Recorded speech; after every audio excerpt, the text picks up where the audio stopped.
কুহু একটা হাই দিয়ে বলল, দেখতে থাকে স্বপ্ন। স্বপ্ন দেখতে তো আর টাকা লাগবে না। আহনাফের ঠোঁট বেঁকে গেল। সে বলল, সময় কথা বলবে। কুহু বলল, আমি ওর মুখ সেলাই করে দিব। আহনাফ সূচক শব্দ করল। কুহু একটা গাজা আনে হাসি দিয়ে দু কাঁধ উঁচিয়ে চলে গেল। আহনাফ পেছন থেকে বলে উঠল, ভালোবাসা থেকে অবসেশনের রূপ নিচ্ছ তুমি, হয় আমার না হয় অন্য কারো। Mind it. কুহু পেছনে না ঘুরে বলল, তাহলে কবরস্থানে দেখা হচ্ছে। আহনাফ বোকার মতো তাকিয়ে রইল। কিছুক্ষণ কুহু যাওয়ার পারে প্রচুর পরিমাণে তেরা এই মেয়ে। আহনাফ বলে উঠল, তোমাকে মারবো কে বললো? আহনাফের 2 হাত পকেটে ঢোকানো। সে দুদিকে গাঁড় বাঁকালো, ঠোঁটে তার বাঁকা হাসি উপস্থিত। সে আবার মাস্ক পরে হাঁটা আরম্ভ করলো। যাওয়ার পথে রিসেপশনিস্টের সাথে আবার দেখা। বেচারা বয়ে কি করবে বুঝতে পারলো না। হাত উঁচু করে সেলুট জানালো আহনাফকে। আহনাফ হেসে বেরিয়ে গেল। সন্ধ্যা 7টা। আনসারিয়া গ্লাসে ওয়াইন ডাললেন। ওয়াইনের গ্লাসটা টেবিলে রাখলেন। দরজা খুলতে যাবেন তার আগে নজরে এলো রিভলভারের দিকে। সাবধানে মান নেই, তিনি রিভলভারটা উঠিয়ে নিলেন। দরজার ছোট্ট ছিদ্রটা দিয়ে উকিয়ে দিলেন আহনাফ। আনসারিয়া থমকালেন খানিকটা। ওর আসার কারণটা ধরতে পারলেন। রিভলভারটা দেখে দরজা খুললেন তিনি। আহনাফের তেজি আঁখি যুগল তার দিকে। আনসারিয়া বললেন, কি সৌভাগ্য আমার। আহনাফ, সারিয়া আবার আমার বাড়িতে? আসুন আসুন। আহনাফ ভেতরে এলো। এরপর বলে উঠল, কেন করলে এমনটা? কেমনটা বলো তো?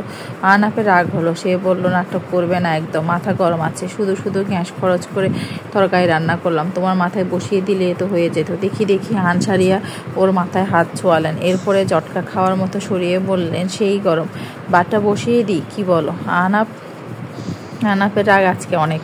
সেই পাশ থেকে একটু ফুলদানি তুলে আছাড় মারল। আনসারিয়া হাসলেন। আর একটা ফুলদানি এগিয়ে দিয়ে বলে, নাও। আহনাফ ছুঁড়ে মারল ফুলদানিটা। এরপর রেগে আনসারিয়াকে শার্টের কলার ধরে বলে উঠল, আপনি মজা করছেন আমার সাথে মিস্টার আনসারিয়া? আপনার জন্য আজ আমি নিজের ভালোবাসাকে হারাতে বসেছিলাম। কেন করলেন এমনটা? আনসারিয়ার কপাল কুঁচকালো। ঠান্ডা স্বরে বলল, আমি কি করলাম? তুমি তো আপনার কোনো ধারণা আছে আজকে কি হতে পারতো? আপনার একটা ভুল ডিসিশনের জন্য আজ আমি সর্বহারা হতাম। আহনাফের হৃদয়ে লাগলো কথাটা। আজ আবার আহনাফ কিছু বলল না। আর আহনাফ নিজেও থেমে গেল। বাবা শার্টের কলার ছেড়ে সোফায় বসে পড়লো। মাথায় চুল খামচে রাগ কন্ট্রোলের চেষ্টা করো। হঠাৎ মাথায় কারো হাতের স্পর্শ পেল সে। আহনাফ তৎক্ষণাৎ উঠে দাঁড়িয়ে বাবাকে জড়িয়ে ধরলো। ও চোখ থেকে অশ্রু গড়িয়ে পড়লো তার। আই এম সরি বাবা, আমি অতটা রুড বিহেভ করতে চাইনি। আনসারিয়া ওর মাথায় হাত বুলিয়ে বললেন, চুলে শ্যাম্পু করো না? এত খুশকি কেন? এত খারাপ দিন চলে তোমার যে শ্যাম্পু কিনতে পারো না? আহনাফ হেসে ফেলল। সে চিনে তার বাবাকে। কথা ঘুরাচ্ছে এসে। আহনাফ তাকে ছেড়ে দিল। এরপর বলল, এগুলো খুশকি নয়, একটা বউয়ের অভাবে আমার চুলে আত্মশিক্ষা। একটা বউ থাকলে অন্তত যত্ন করতো। আনসারিয়া বলে উঠলেন, তো করো বিয়ে। এখন কি বৌমাকে তুলে আনতে হবে নাকি? আর বৌমা? তোমার জন্য তোমার বৌমা আজ পটল তুলতে বসেছিল। আনসারিয়া তো হা হয়ে গেলেন। বলো কি, শেষ পর্যন্ত বৌমাও আমার জন্য? আহনাফ মাঝপথে থেমে দিল তাকে। ওইসব কিছু না, তাই বলো। আমি আরও কি নাকি ভেবেছিলাম। নিউজ দেখো না? তোমার মাকে দেখে আমি কাজ শেষ করার সময় পাই না, আবার নিউজ। আহনাফ দীর্ঘশ্বাস ছাড়লো। ঘরের প্রত্যেকটা জায়গাতে তার মায়ের ছবি।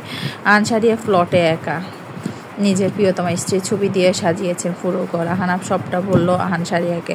আনসারিয়া বললেন, বোমের কথাটা জানা ছিল না। ড্রাইভারকে তো বলিনি। গাড়িতে বোম আছে শুনলে কোন মদন ওই গাড়ি চালাবে, তাই চেপে গিয়েছিলাম। ড্রাইভার তো মারা গেছে। বেশি পণ্ডিতি না মারালেই তো হতো। ওই সাকুয়াতকে তো আমি ছাড়ছি না। এবার বাঁচলেও পরের বার বাঁচবে না। আর তুমি জানলে কীভাবে আমার প্ল্যান সম্পর্কে? লোক লাগিয়েছ আমার পেছনে। আনসারিয়া চুপ রইলেন। তিনি বললেন, তুমি আমার বাপ নও, আমি তোমার বাপ। তোমার আগা পাশা সব আমার চেনা। লোক লাগাতে হয় না। আহনাফ কিছু বলল না। এখন এই লোকের সাথে কথা বলাই ঠিক হবে না। সে গ্লাস ঢেলে রাখা ওয়াইনটা এক চুমুকে খেয়ে ফেলল। আনসারিয়া হাসলেন। তিনিও আরেকটা গ্লাসে ওয়াইন ঢেলে একটা গান চালালেন। আহনাফের মুখটা দুঃখী দুঃখী হয়ে গেল। এই মেয়ে কবে বুঝবে তাকে? সে আবার ঢেলে দিল ওয়াইন। এরপর নিজেই গাইতে লাগলো। বাপ ছেলে সন্ধ্যার সময় মাতাল হয়ে নাচতে লাগলো, যেন দুজনেই বাচ্চা। হ্যালো মিস্টার আয়ান, কেমন আছেন? এখন দুঃখিত। সন্ধ্যা হয়ে গেল আস্তে আস্তে। আয়ান হেলান দিয়ে চোখ বন্ধ করেছিল। হঠাৎ অপরিচিত একটা মেয়েলি স্বরে চোখ মেলে তাকালো সে। অপরিচিত একটা মুখ। মেয়েটা এক গাল হেসে বলল, আমি নাতাশা, আপনি চিনবেন না? আমি চিনি আপনাকে। ইস, কি অবস্থা হয়েছে। আজকে সকালে বোধহয় আপনাকে ডিসচার্জ করা হয়েছিল, তাই না? আয়ান হাবার মতো তাকিয়ে রয়েছে। নাতাশা তার হাতে থাকা ফুলের তোড়াটা আয়ানের দিকে এগিয়ে দিল। আয়ান ডান হাতে হাতে ঝুলানো, তাই বাম হাতেই নিয়ে নিল। নাতাশা বলল, নিউজে আপনার ছবি দেখে আমার আত্মাটাই বেরিয়ে গিয়েছিল। কীভাবে যে এই পর্যন্ত এসেছি আমি নিজেই জানি না। এরপর যখন জানলাম আপনি ঠিক আছেন, তখন ফুলের তোড়াটা নিয়ে আনলাম। সুন্দর না? আপনার প্রিয় সাদা গোলাপ দিয়ে বানিয়ে এনেছে। আয়ানের বুঝে এসেছে না সে কী হচ্ছে। এই মেয়ে একা একা এত কিছু বলে যাচ্ছে, আবার প্রিয় ফুল সম্পর্কও জানে, কিন্তু এই মেয়েটাকে। আয়ান কিছু বলতে গেলে নাতাশা বলল, আমি তেমন কেউ না, তবে হয়তো হতে পারি। উফ, আমার ফ্রেন্ড হবেন? নাতাশা হাত বাড়িয়ে দিল। আয়ান ভ্রু কুঁচকালো। সে বলল, মেয়ে মানুষের সাথে আমি বন্ধুত্ব করি না। তাহলে জেন্ডার চেঞ্জ করতে হবে বলেছেন? কারণ বন্ধুত্ব তো আমি করবই। আয়ান খানিকটাই বিস্ময় খেলো। এই কথাটা সে আশা করেনি বোধহয়। নাতাশা পানির গ্লাস এগিয়ে দিল। আরেক কুল মজা করছি আমি। আয়ান পানি পান করে বলল, কে আপনি? আমাকে চেনেন কি করে? এটা জানতে হলো বন্ধুত্ব করতে হবে। আয়ান একটু ভেবে বলল, আমার কিন্তু অলরেডি একজন আছে, আমি কিন্তু তাকেই বিয়ে করব। তো ভয় পাচ্ছেন নাকি আমার সাথে বন্ধুত্ব করতে যদি আবার প্রেমে পড়ে যান?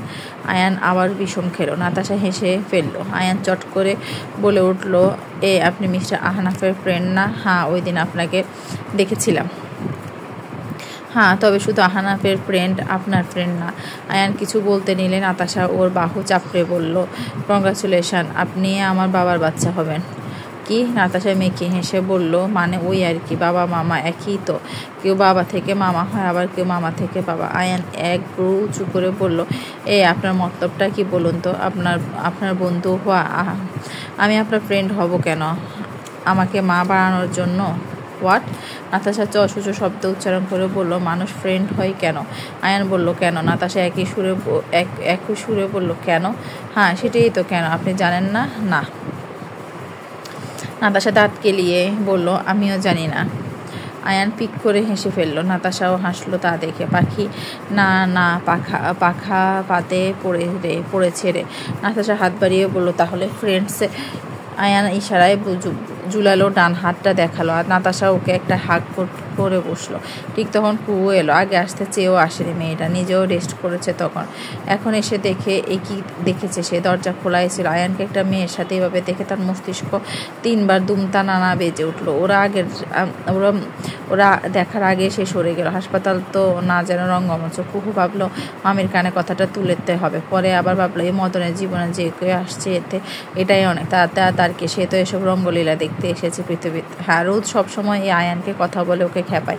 এবারে কথাটা রোদকে জানাতে হবে। কি মজারে! কুহু নাচতে যেতে লাগলো। এক পর্যায়ে উড়াদুরা নাচ শুরু করে দিল মেয়েটা। অবশেষে আয়ান নামক ঝামেলাটা তার কাঁধ থেকে নেমে গেছে, অন্যের কাঁধে উঠেছে। এটা কি সাধারণ কথা? কুহু হঠাৎ 2 হাত সামনে এনে তার এক পা দিয়ে জোরে ফুটবল লাথি দেওয়ার মতো বলল, ইয়েস। ঠিক তখন তার স্যান্ডেলটা উড়ে গেল। এদিক দিয়ে তখন আসছিল এমপি সাখাওয়াত আলম, পেছনে মিডিয়ার লোকজন। কুহুর স্যান্ডেলটা গিয়ে সাখাওয়াত হোসেনের আলমে চকচকে টাকে পড়ল।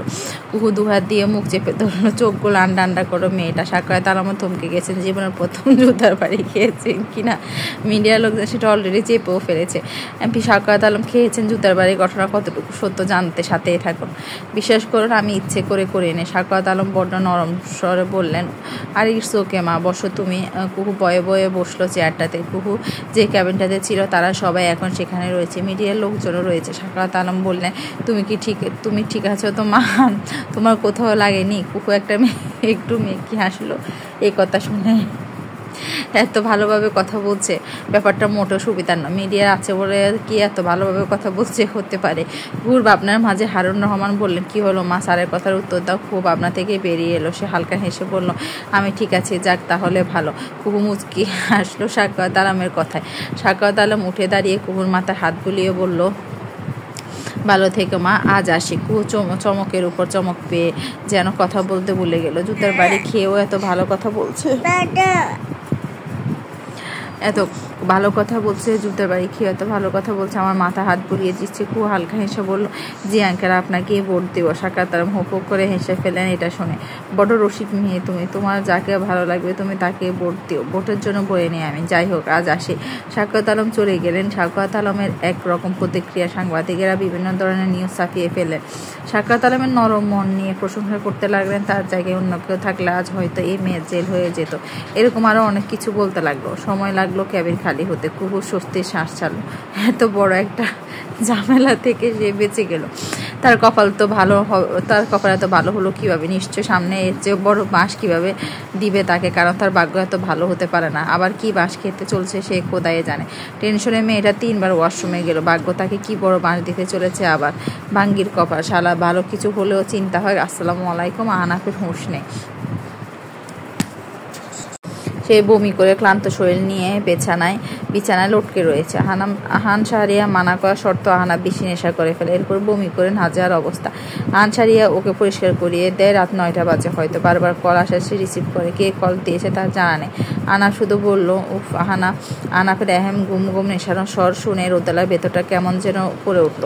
দরকার ছাড়া তার কথা হয় না আহনাফের সাথে। শেষ ওই যে ভার্সিটিতে কথা হলো আর হয়নি। আচ্ছা, এই ছেলে সব কিছু তাকে এত মুগ্ধ করে কেন? আহনাফ ভাই কবে যেন ওকে পাগল করে ফেলবে এমন করে। এই স্বর যে আগামী 1 মাসও বলতে পারবে না। পারবে না। আহনাফ ভাইয়ের কোনো কিছুই তো সে বলতে পারে না। রোদেলা আর সেসব ভাবনায় গেল না। সে বলে উঠল, আপনি কি ঘুমাচ্ছেন আজ এত তাড়াতাড়ি? আহনাফ রোদেলার স্বর চিনল না। তার কাছে মনে হতে লাগলো যে কল করেছে তাকে। তার ঠোঁটের কোণে হাসি ফুটে উঠল। সে তার গুম বাড়ি স্বরে বলে উঠল, উফ তিলোত্তমা। রোদেলা থমকে গেল। সে কি ভুল কিছু শুনল? আহনাফ ভাই কি তাকে বলল? সে নিশ্চিত হতে বলল, জি। কি বললেন? আহনাফ আবার বাড়ি স্বরে বলল, তিলোত্তমা। রোদেলা চমকালো। তিলোত্তমা? তাকে তিলোত্তমা ডাকলো আহনাফ ভাই। রোদেলা ভাবনার মাঝে আহনাফ বলে উঠল, এই তিলোত্তমা। রোদেলা ভেতরটা ধক করে উঠল। সে ডাকে। সে বলল, তুমি বোঝো না কেন আমাকে? কবে বুঝবে আমায় বলো তো?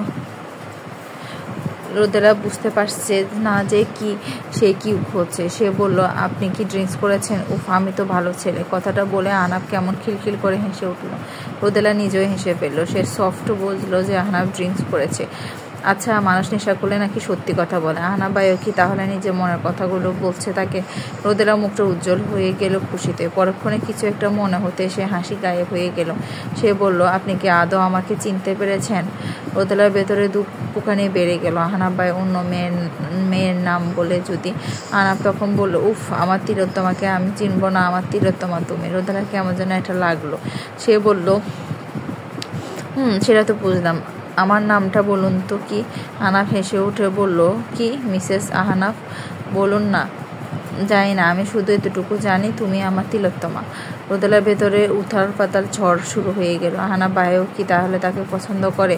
তার চোখ চিকচিক করতে লাগলো পানিতে। এত খুশি সে কোথায় রাখবে? তার ভালোবাসার মানুষটাকে তাকে ভালোবাসে। তার আর কি কোনো কিছু দরকার আছে? না। রোদেলা কি বলবে না বলবে বুঝতে পারল না। এমনকি সে কি কারণে কল করেছিল সেটাও ভুলে বসলো।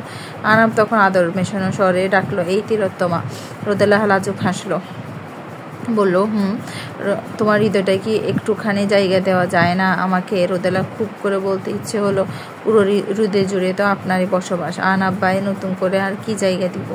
আহনাফ আবার বলে উঠল, এই তিলোত্তমা বলো না। রোদেলার কথাই বলতে পারল না। আহনাফের গুম বাড়ির স্বর তার ভেতরে তুফান বইয়ে দিচ্ছে। আমি পরে কথা বলছি। কথাটা বলে রোদেলা কল কেটে দিল। ফোনটা বুকের মাঝে নিয়ে লাজুক হাসলো। তার আহনাফ ভাইও তাকে ভালোবাসে। ইস, এত খুশি কই রাখবে মেয়েটা? রোদেলা আয়নার সামনে গিয়ে দাঁড়ালো। রোদেলা দেখতে ভারী মিষ্টি একটা মেয়ে। কত ছেলে যে তাকে প্রপোজ করে তাকে, কিন্তু সে সবাইকে রিজেক্ট করে দেয়, কারণ তার মন জুড়ে শুধু আহনাফ ভাই। রোদেলা বিড়বিড় করে আওড়ালো, তিলোত্তমা। এরপর লাজুক হাসলো সে। তার এই রূপ সৌন্দর্য অবশেষে আহনাফ ভাইয়ের চোখে পড়েছে। তাহলে সবটা কুকুকে জানাতে হবে। তৎক্ষণাৎ রোদেলার ভেতরটা স্যাত করে উঠলো। এই যা, আহনাফ ভাইকে যেটার জন্য কল করলাম সেটাই তো ভুলে গেছি। ওই শালা এমপি যে আমার জানে মন জুতার বাড়ি দিয়েছে সেটাই তো জানানো হলো না। শুনলে খুশি হতেন অনেক, আবার কল করতেও লজ্জা লাগছে। দূর। রোদেলা লাজুক হেসে বিছানায় গড়াগড়ি করতে লাগলো। হঠাৎ তার ফোনে একটা মেসেজ আসলো। মুখের হাসি উদাও হয়ে গেল মেয়েটার। পাখির কিচিরমিচির শব্দের জায়গায় ডোলের শব্দে আহনাফের ঘুম ভাঙলো। দূর পরিয়ে উঠে বসলো সে। চোখে ঝাপসা দেখছে সে। বাচ্চাদের মতো চোখ ডলল সে। এরপর বাড়ির স্বরে বলল, হোয়াটস রং? আহান শাহরিয়ার ডোল বাজিয়ে নাচছিলেন। নাচ থামিয়ে ভদ্রলোক আহনাফের দিকে তাকালেন। এরপর টেবিল থেকে মেডেলটা নিয়ে বলে উঠলেন, সঠিক মেয়েকে নিজের জীবনসঙ্গী হিসাবে বাছাই করার জন্য আহনাফ শাহরিয়াকে সম্মাননা দেওয়া হলো। আহনাফ সূচক শব্দ করলো। এদিকে আনসারিয়া আবারও ডোল বাজাতে লাগলেন। আহনাফ কিছু বলতে গিয়ে আনসারিয়া ফোনটা ছুঁড়ে মারলেন তার দিকে। আহনাফ ফোনের দিকে তাকাতে হতভম্ব হয়ে গেল। কুকুর জুতায় গিয়ে পড়েছে সাকাওয়াত আলমের চকচকে ঠাকে। What a news! আহনাফ হাসবে না কাঁদবে বুঝলো না। অজান্তে এই মেয়ে তার মনের ইচ্ছে পূরণ করে ফেলেছে। আহনাফ হেসে ফেললো। আহান সারিয়া থেকে ডোল নিয়ে নিজে বাজাতে লাগলো। আহান সারিয়া নাচতে লাগলেন। আহান সারিয়া বললেন, বৌমা কিন্তু দারুণ চমক দিয়েছে মাইরি। আহনাফ থেমে গেল হঠাৎ। এই তিলোত্তমা, ঠিক আছে তো? ওই সাখাওয়াত আলম আবার ওকে কিছু করেনি তো? আহান সারিয়া হেসে উঠলেন এটা শুনে। রাজনীতির রও বুঝো না তুমি। ও এখন কিচ্ছু করবে না। কারণ কি জানো? আহনাফ বাবার দিকে তাকালো। এরপরে তার হাসির সাথে তাল মিলিয়ে হেসে বলে উঠল, কারণ সামনে নির্বাচন। দুজনে হো হো করে হাসতে লাগলো। আহনাফ বাবা ডোল বাজাতে লাগলো। আহান সারিয়া বললেন, বেস্ট বোমা অব দ্য ওয়ার্ল্ড। আসার আগেই শুভ কাজ করে ফেলেছে। আহনাফের ফোন বেজে উঠলো হঠাৎ। আহনাফ ডোল বাজাতে থামিয়ে ফোন হাতে নিল। সে বলে উঠলো, আবার কি ঝামেলা পাকালো তোমার বোমা? ও পেছনে লোক লাগিয়ে রেখেছিলাম, ওরাই কল করেছে। বাবা দোয়া দুরুদ পড়া শুরু করো। আহান সারিয়া বললেন, কল রিসিভ তো করো আগে। আহনাফ আল্লাহ আল্লাহ বলে রিসিভ করলো। গার্ড কিছু বলার আগে আহনাফ বলে উঠলো, হ্যাঁ এবার ম্যাডাম কই পড়েছে? গার্ড বলে উঠলো, স্যার আপনি জানলেন কিভাবে?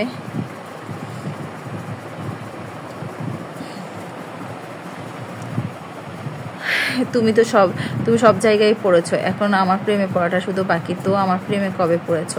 কুহু নিজেরও এমনটা মনে হচ্ছে। সকালে কি সুন্দর, সব ঠিক ছিল। সেও নাচতে নাচতে মামির সাথে দেখা করতে যাচ্ছিল। সামনে দিয়ে তখন হুইল চেয়ারে করে এক রুগী আনা হচ্ছিল। তার পা ভেঙে গেছে। ফ্লোরে ছিল পানি। কুহু পিছলে ধপাস করে লোকটা ভাঙা পায়ের ওপর পড়ে। লোকটা চিৎকার, হাসপাতালটা হালকা করে কেঁপে ওঠে। কিন্তু এরপর ঘটে আরেক ঘটনা। কুহু ঘটনা বুঝতে পেরে উল্টো দৌড় দেয়। লোকটা রাগ উঠে, সে নিজেও উঠে দৌড় লাগায়। কিছুক্ষণ যেতে থেমে যায় সে। তার পা না ভাঙা ছিল। হাই হাই, পা তো ঠিক হয়ে গেছে। খুব পেছনে ঘুরে তাকায়, নিজেও থেমে যায়। লোকটার পরিবারের লোক হতভম্ব। এদিকে লোকটা ইয়া বলে একটা লাফ দিল। সবাই মিলে কুহুকে ধন্যবাদ দিল। মেয়েটা বোকা বনে গেল। তার ভাগ্য এত ভালো হলো কবে? কুহুকে অন্য মানুষকে দেখে আহনাফ তুড়ি বাজালো। কুহু বেরিয়ে এলো ভাবনার জগৎ থেকে। আপনি এসেছেন কেন? আহনাফ বলে উঠলো, আমাকে দেখলে স্যাত করে উঠো কেন? ভাল লাগে না আপনাকে আমার, এই জন্য? আহনাফের মুখটা একটু ছোট হয়ে গেল কথাটা শুনে। কুহু দেখলো না তা, তবে কিছু বললও না। হঠাৎ তখন আদিত আর আরিফ প্রবেশ করলো। আদিত বলে উঠলো, ডিস্টার্ব করে ফেললাম নাকি? কুহু চোখ মুখ কুচকে তাকায় ওদের দিকে। এই গ্রুপটাকে ওর দেখতে ইচ্ছে করে না। আদিত আর আরিফ ওদের আনা ফুলের বুকটা কুহুর দিকে বাড়িয়ে দিল। ভাতিজি, এটা আপনার জন্য। ভাতিজি শব্দটা শুনে কুহু রাগী দৃষ্টি নিক্ষেপ করলো ওদের পানে। আহনাফ শুধু কুহুকে দেখছে। তাকে এতটা অপছন্দ এ মেয়ের কারণটা কি? এদিকে কুহু তেজি স্বরে বলে উঠলো, এই আপনাদের কোন ভাইয়ের বউ আমি? মানে যা খুশি একটা বললেই হলো। আদিতার আরিফ কিছু বলতে নিলে কুহু আবার বলে উঠলো, আরে এই এক আপনাদের বন্ধু। এত কিছু বলি তাও এর লজ্জা লাগে না? পেছনে পড়েই আছে সেই কবে থেকে। মানে অসুন্দর হয়েও শান্তি নেয় আমার। এই লজ্জা করে না আপনার? আমাকে যে এত কিছু বলি পকেটের মতো পেছনে পড়েই আছেন। আদিতার আরিফ কিছু বলতে নিলে আহনাফ থামিয়ে দিল। আদিত আর আরিফ রাগ লাগছে। কত বড় সাহস এই মেয়ের! তাদের সামনে তাদেরই বন্ধুকে অপমান করে। আহনাফ ওদের দিকে তাকালো। ওরা বুঝলো আদিত কুহুকে একটা মুখ বেঞ্চি কেটে বেরিয়ে গেল। কুহু নিজেও মুখ বেঞ্চি কাটলো। আরিফ বেরিয়ে গেল। কুহু বলে উঠলো, আপনি বসে রইলেন কেন? গন্ডারে চামড়া নাকি? একটা কথাও গায়ে লাগলো না আপনার? নির্লজ্জ বেহায়া! আহনাফের রাগ আকাশ ছুলো এবার। সে ঝুঁকে কুহুর মুখ চেপে ধরলো তার শক্ত হাতের দ্বারা। কুহু চমকে উঠলো। আহনাফ দাঁতে দাঁত চেপে ফিসফিস করে বলল, আর যা বলছো দ্বিতীয়বার যেন আর না শুনে এসব কথা। আহনাফ সারিয়ার রাগ সহ্য করার মতো ক্ষমতা তোমার এখনো হয়নি তিলোত্তমা। সবসময় ভালো করে কথা বলে তার মানে এই নয় যে আমি ভালো মানুষ। খারাপ রূপটা দেখতে চেয়েও না আমার। ধ্বংস হয়ে যাবে তুমি। আই রিপিট, ধ্বংস হয়ে যাবে। আহনাফ ঝাটকা মেরে ছাড়লো কুহুকে। কুহু হালকা আর্তনাদ করে উঠল। আহনাফ এত জোরে চেপে ধরেছিল যে কুহুর পুরো মুখ ব্যথা হয়ে গেছে এখন। আজ সে ফর্সা নয় বলে। তা না হলে এতক্ষণ হয়তো মুখটা লাল হয়ে যেত। মেয়েটার চোখে জল চলে এলো। তার সত্যি অনেকটা লেগেছে। আহনাফ দেখলো না তা, তবে কিছু বললও না। কুহুর কষ্টে চেয়েও রাগ লাগছে। এই ছেলেকে হয় যে তাকে কষ্ট দেওয়ার। বাইরে একটা ছেলে এসে কুহু বেডের পাশে টেবিলটাতে তাকালো। পানি ভর্তি গ্লাসটার দিকে নজর ফেললো তার। এরপর একবার আহনাফের দিকে তাকালো সে। আকাশ আজ মেঘাচ্ছন্ন। সূর্যি মামা মেঘের আড়ালে ডেকে আছে। রোদেলা সেদিকেই এক মনে তাকিয়ে রয়েছে। তার তো সব আছে, কি নেই তার? ছোট থেকে যা চেয়েছে সব পেয়েছে। ওইদিকে তার ভালোবাসার মানুষটাকেও তার নিজের মনের কথা বলেছে, তাও কেন তার মনে শান্তি নেই? কেন যেন মনে হচ্ছে কোথাও কিছু একটা ভুল হচ্ছে। কিন্তু কি? রোদেলা ভাবনার মাঝে তার ফোনে একটা নোটিফিকেশনের শব্দ আসে। রোদেলা ফোন হাতে নিল। কেমন আছো পিচ্ছি? রোদেলা মেসেজটা দেখলো। মনে মনে একটা শয়তানি হাসি দিল সে। পাখি খাঁচায় আটকালো তবে? রোদেলা রিপ্লাই করলো, ভালো নেই আমি। অপর পাশ থেকে তখন মেসেজ এলো, ওমা কেন?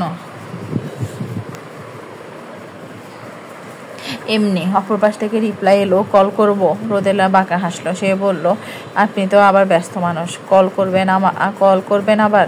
মেসেজটা সেন্ড হতে অপর পাশ থেকে কল এলো। রোদেলা বিজয়ের হাসি দিল। রিসিভ করলো সে। অপর পাশ থেকে সালাম দিল। রোদেলা সালামের জবাব দিল। অপর পাশ থেকে বেশি এলো এক পুরুষালী স্বর। কি হয়েছে ম্যাডামের এই অদম কি জানতে পারে? রোদেলা মনে মনে দুইটা গালি দিয়ে হাসি মুখে উত্তর দিল, আমার আর কি হবে, কেউ তো নেই আমার। এটাই কষ্টকর ব্যাপার নয় কি? আহা, আপনার কেউ নেই? না তো। আচ্ছা তাই? আচ্ছা তাহলে কল রেখে দিই। কেন? এই যে আপনার কেউ নেই, তাহলে আর আমি কথা বলে কি করব? আমি তো আপনার কেউ হই না। রোদেলা চোখ মুখ কুচকালো। কি পরিমাণ ফ্লার্ট করতে পারে মায়েরি! বেশিক্ষণ কথা হলো দুজনের। কল কাটতে রোদেলা 4-5টা গালি দিল।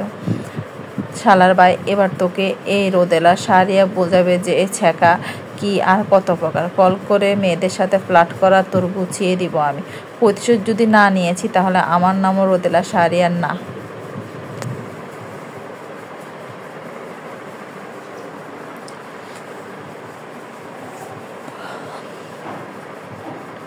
রোদেলা বিছানা থেকে নামলো। রেডি হয়ে ব্যাগপত্র গোছালো সে। কুকুর উপর দিয়ে এতদিন এত কিছু গেল, তার এখনো দেখাই করতে পারলো না তার সাথে। তাই আজকে যাবে সে। কত কথা বাকি ছিল তার। আহনাফ ভাই তার মনের কথা বলেছে শুনে মেয়েটা যে কি করবে না। রোদেলা লাজুক হাসলো। আহনাফ বহু কষ্টে নিজেকে ঠান্ডা করলো। বেশি করে ফেলেছে সে। কুকু কাঁধে হাত রাখতে যাবে, ঠিক তখনই কুকু পানির গ্লাসটা নিয়ে আহনাফের মুখে গ্লাসের সবটা পানি ছুঁড়ে মারে। আহনাফ চোখ বুজে ফেললো। হাতটা শক্ত করে মুঠো করে ফেললো সে। জীবনের প্রথম এহেন ঘটনার শিকার হয়েছে সে। আহনাফ নিজেকে শান্ত রাখার চেষ্টা করতে লাগলো, কিন্তু কুহু যেন আজ পণ করেছে সে আহনাফের রাগ কন্ট্রোল করতে দেবে না। কুহু তেজি স্বরে বলে উঠল, আপনার সাহস কী করে হলো আমাকে টাচ করার? কিছু বই না বলে কি মাথায় উঠে গেছেন? কতবার ভালো করে বলছে আমার পিছু ছেড়ে দিন। কানে ঢোকে না? এই কথা কানে ঢোকে না আপনার? শুনে রাখুন একটা কথা, আমি কুহু সে কখনো আপনার হব না। দরকার পড়লে মরে যাব, তাও আপনার। আহনাফ এবার আর নিজেকে কন্ট্রোল করতে পারো না। কুহুর গলা চেপে ধরল সে। দাঁতা চার চেপে বলল, তুই তো দেখি আমার শত্রু থেকেও ডেঞ্জারাস। আমাকে তিলে তিলে মারার জন্য নিজে মরতে চাইছিস আগে, তাই না? কিন্তু তা তো হবে না সুইটহার্ট। আহনাফ সারিয়া যে তোকে নিজের করেই ছাড়বে। কুহু আহনাফের হাত সরানোর চেষ্টা করতে লাগলো। মনে মনে বলে উঠল, তুই নিজে তো আমাকে মেরে ফেলবি রে হতচ্ছাড়া শালা, গলা ছাড় আমার, আমি মরবো না। আল্লাহ! কুহু আহনাফের পিঠে থাপ্পড় মারতে লাগলো। মাথা কাজ করছে না সে শুধু চেষ্টা করছে আহনাফের থেকে নিজেকে বাঁচানোর। এদিকে আদি ধৈর্য ধরতে না পেরে ভেতরে উঁকি মারলো। আহনাফের দানবে শরীর আড়ালে কুহুর ছোট্ট দেহটা দেখতে পেল না সে শুধু দেখলো আহনাফ কুহুর দিকে ঝুঁকে রয়েছে আর কুহু আহনাফের পিঠ চাপড়াচ্ছে। মুখে হাত দিয়ে ফেললো সে। চোখগুলো রসগোল্লা হয়ে গেল তারপর দিয়ে আড়ি পুকি দিল। তারও চোখ রসগোল্লা। শালা তাদের বের করে দিয়ে রোমাঞ্চ করছে। কত বড় ফুসুর ওর। আদিত সময় নষ্ট না করে ফোন বের করে ছবি তুলে ফেললো কয়েকটা। আদিত আস্তে করে বলে উঠলো, ছোট মানুষ এত বেশি নিতে পারবে না, ছেড়ে দে না এবার হাতছাড়া। আহা, কীভাবে পিঠ চাপড়াচ্ছে মেয়েটা, কতই না কষ্ট হচ্ছে, এবার তো ছেড়ে দে শালা। আদিত আরও কয়েকটা ছবি তুললো। আর ছবি তোলার মাঝে আহনাফ ছেড়ে দিল কুহুকে। সরে এলো সে। কুহু কাশতে লাগলো অনবরত। আরেকটু হলে পটল তুলতো আজ। এদিকে আদিত আর আরিফ বোকা বনে গেল। জটকা খেলে দুজনে। তার মানে আহনাফ কুহুর গলা চেপে ধরেছিল আর তারা সেটা এনজয় করেছিল। ওরা দুজন আস্তে করে কেটে পড়লো। মিস্টার আয়ান চোখ বুঝেছিল। নাতাশার ডাকে তাকায় সে। আরে নাতাশা, কেমন আছেন? নাতাশা পাশে বসলো। এরপর বলল, আমি ভালো থাকি সবসময়। আপনার কি অবস্থা সেটা বলুন। আপনার বোন তো দারুণ কাণ্ড ঘটিয়ে ফেলেছে। আয়ান মুখ কুচকালো। বোন? She is not my sister. Natasha দুষ্ট চোখে তাকালো। আয়ানকে মৃদু ধাক্কা দিতে লাগলো আর বলতে লাগলো, হুম। আয়ান লাজুক হাসলো। নাতাশার ভেতরে আগুন জ্বলে উঠলো তা দেখে। দেখো কেমন হাসছে, তার ভেতরে আগুন লাগিয়ে দিয়ে এখন এই ছোকরা হাসছে। সে রাগ মিশ্রিত স্বরে বলতে লাগলো, হুম। জোরে জোরে আয়ানের বাহুতে ধাক্কা মারতে লাগলো সে। আয়ানের হাসি উদাও হয়ে গেল। আয়ান হালকা হেসে বলল, হ্যাঁ ওই আর কি। নাতাশা থামছে না, সে ধাক্কাতেই আছে। আয়ান বলে উঠল, মিস নাতাশা, পড়ে যাবো তো। নাতাশা এখনো হুম হুম করছে আর তাকে ধাক্কাচ্ছে, রাগ কমছে না মেয়েটার। এক পর্যায়ে সে হুম হুম করতে করতে আয়ানকে জোরে একটা ধাক্কা মেরে বসে। ধাক্কাটা এত জোরে ছিল যে আয়ান বেড থেকে নিচে পড়ে যায়। এদিকে নাতাশা এখনো হুম হুম করছে। তফাৎ বলতে শুধু ধাক্কাচ্ছে না এখন। আয়ান চেঁচিয়ে উঠল, আরে ছাতার মাথা কি হুম হুম করতেছেন, আমাকে তুলুন ওরে বাবা গো। নাতাশা যেন হুঁশে ফিরে এলো। সে বলে উঠল, ও নো মিস্টার আয়ান, আপনি নিচে কি করছেন? আয়ান ছেদ করে উঠলো কথাটা শুনে, আর আপনি তো হুম হুম করে আমাকে ধাক্কাতে ধাক্কাতে নিচে ফেলে দিলেন। আমার ভাঙা হাত আবার ভাঙলো বোধ হয়। ও বাবা। নাতাশা গিয়ে আয়ানকে ধরে উঠালো। আয়ান বিছানায় বসে ব্যথায় কাকাতে লাগলো। নাতাশা বলল, আমি ডাক্তারকে ডেকে আনছি। আয়ান বলে উঠল, না থাক, খুব উপকার করেছেন আপনি আমার। নাতাশা মুখটা ছোট হয়ে গেল। আয়ান বলে উঠল, আপনার কি হয়েছিল বলুন তো মিস? নাতাশা বুট টুট ধরেছিল নাকি? নাতাশা কিছু বলল না। আয়ান বুঝলো সে অভিমান করেছে। বন্ধুকে যদি দুটো কথা বলতে না পারে তাহলে কিসের বন্ধু হলেন? নাতাশা মুখভঙ্গি একই রকম রেখে বলল, কি বলেছে বলতে পারবেন না? আসলে সেটা না, আপনি আমার জন্য আঘাত পেলেন তাই আর কি। আরে দূর, আপনার কি আমাকে এতটাই উইক মনে হয় যে আমি পড়ে গেলে ব্যথা পাবো? আমি প্রতিদিন এক্সারসাইজ করি, এসব ছোটোখাটো আঘাত লাগে না আমার। নাতাশার মুখে হাসি ফুটে উঠল। সে বলল, সত্যি লাগেনি? আয়ান বলল, আরে না, আপনার কোনো ধারণাই নেই আমার বডির ব্যাপারে। নাতাশা আয়ানের ব্যান্ডেজকৃত হাতটাতে জোরে থাবা বসিয়ে বলল, আরে মেয়ে, আগে বলবেন না। আয়ান জোরে চেঁচিয়ে উঠল। এবার নাতাশা বেড থেকে পড়ে গেল। আয়ানের মনে হচ্ছে তার হাতটা অবশ হয়ে গেছে। হবে না বা কেন, প্রথম থেকে ব্যান্ডেজ ছিল, এরপর অ্যাম্বুলেন্স থেকে লাথি মারলো, একটু আগে দরাম করে পড়লো, এখন আবার থাবা বসিয়েছে। আয়ান চিৎকার থামিয়ে নাতাশার দিকে তাকালো। একটু আগে ভাব নিয়ে বলেছে সে ছোটখাটো আঘাত তার লাগে না, এখন কি বলবে সে? না না, মান সম্মান বাঁচাতে হবে। আয়ান বহু কষ্টে হাসলো। নাতাশা অদ্ভুত নয়নে তার দিকে তাকিয়ে রয়েছে।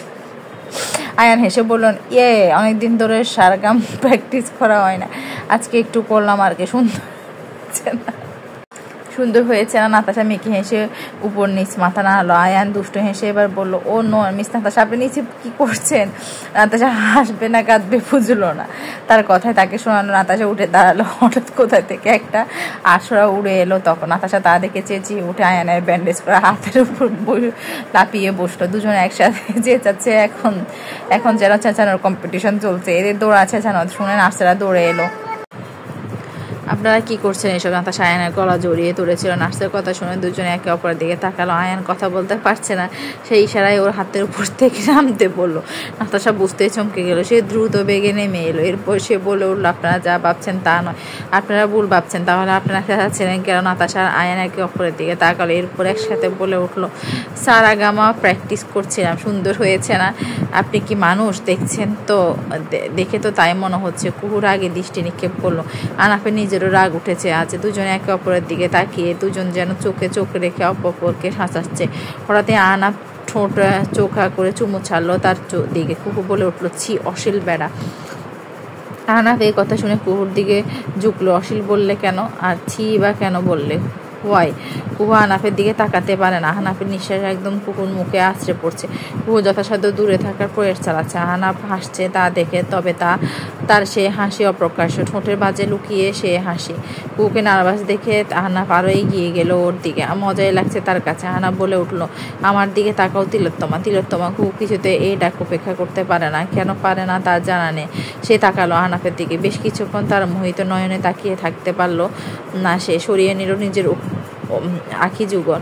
আহনাফের কেমন যেন নেশা লেগে গেছে। তার নজর গিয়ে আটকেছে কুকুর গোলাপে অদর জোড়ায়। বড্ড টানছে তাকে। আহনাফ জায়গায় পরিস্থিতি ভুলে বসলো। সে কুকুর ওষ্ঠের দিকে অগ্রসর হতে লাগলো। ঠিক তখন দরজা খোলার শব্দ হলো। চমকে উঠলো দুজনে। বেবি, জানিস কি হয়েছে? রোদেলা থমকে গেল। পুরো কথা বলতে পারলো না সে। আহনাফ গাঁড় বাঁকা করে তাকালো তার দিকে। রোদেলা হতভম্ব। এমন একটা মুহূর্তের জন্য সে তৈরি ছিল না। এদিকে কুকুর অন্তরাত্মা কেঁপে উঠলো। রোদ ও কোথায় থেকে আসলো? চক্ষু চোরকসস্তা। রোদ যদি ভুল বুঝে থাকে, তাদের বন্ধুত্ব যদি এই খাটাসের জন্য ফাটল ধরে।